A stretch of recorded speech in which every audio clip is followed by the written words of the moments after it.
Today we're going to have a look at the different subdivisions of the spaces within the floor of the cranial cavity.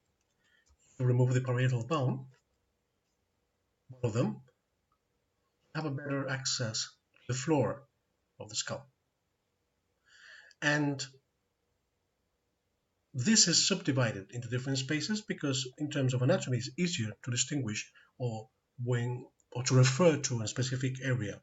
So we have the confine of the space here, another one here in a butterfly shape, which narrows in the middle, and then we have another one right there. All right, we will see that in a more detailed image later. Just for you to know that this floor is subdivided into three spaces. This will be the anterior cranial fossa, this will be the middle cranial fossa, and this will be the posterior cranial fossa.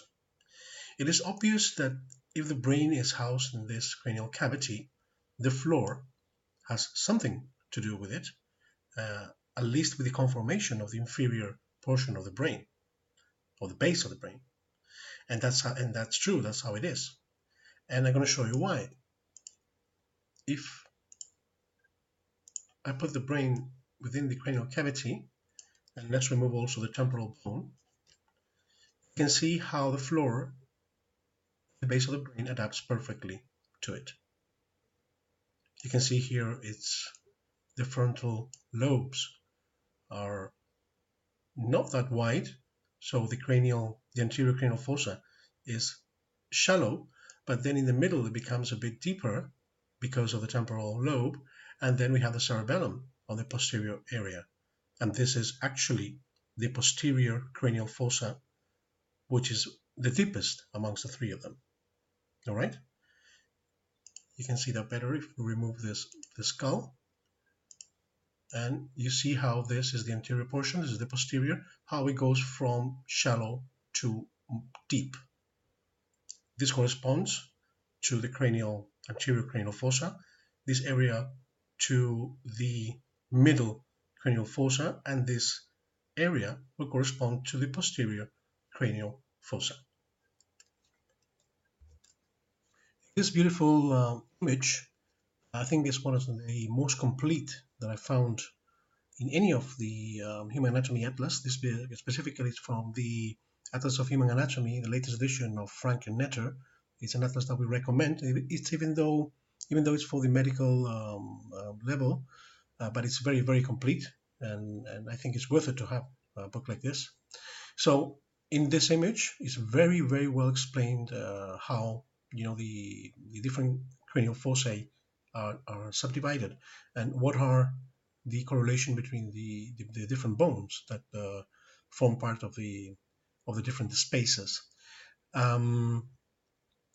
In the anterior, as you can see here in this subdivision, you can find that it's the most anterior, which is obvious.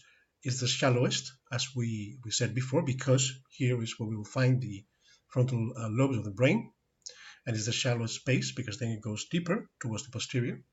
It overlies the orbits because if you remember when we spoke about the frontal bone, the roof of the orbits were formed by the frontal bone, and this corresponds interiorly to the floor of the anterior cranial cavity. So the anterior cranial fossa is bounded by the frontal bone, and it forms the majority of the floor. Right? The lesser wings, which we spoke when we spoke about the sphenoid, the lesser wings of the sphenoid form this ridge, prominent ridge or lip, which will delimitate the area of the anterior and the middle cranial fossa. All right, that marks the boundary between the anterior and the middle cranial fossa.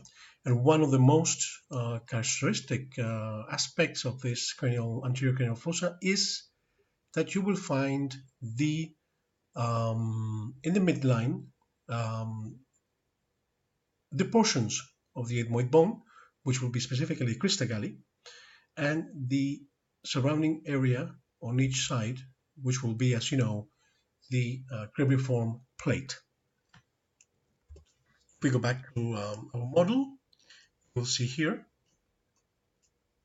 how in the anterior cranial fossa there's this upward bony projection, which we said already when we studied the 8-point bone, is the crista galli, and the cribriform plate, which will form part as well of this subdivision of the floor of the cranial cavity. The middle cranial fossa, as you can see, it has a butterfly shape. It narrows in the middle and then opens broadly in this area. It extends from the anteriorly from the lesser wings of the sphenoid bone to the Petrus Ridge posteriorly of the inside of the temporal bone. All right. Remember that the Petrus Ridge is the petrous portion of the temporal bone, and not the squamous portion, which is more superiorly and flat. All right. So you will distinguish this because from each side it will form like a butterfly shape. As I said, it narrows in the middle and opens widely on each side. So remember, the butterfly shape corresponds always to the middle cranial fossa, and is located posteriorly to the anterior cranial fossa, as obvious. Very important landmark in this area, you can see here, is in the midline, the upward bony prominence. As you know, when we studied the sphenoid bone, this corresponds to the sella turcica. Okay, and well, that forms part of the middle cranial fossa, as you can see here, sella turcica, and at the same time subdivided into different areas, which we're not going to see right now.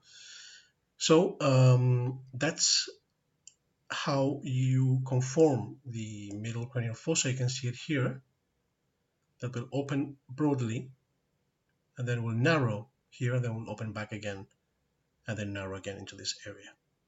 All right, that will be the middle cranial fossa. And the posterior is just all the way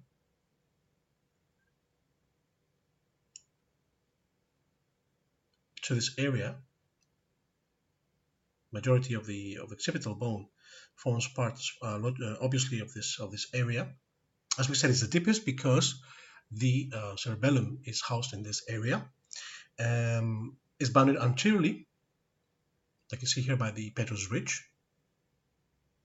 As I said, Petrus Ridge is the petrous portion of the temporal bone, and the occipital bone forms the floor, as we said, mostly of this area, and posterior wall as well. All right, and of course, the posterior cranial fossa is divided in the midline by this great opening, which is called the Foramen Magnum.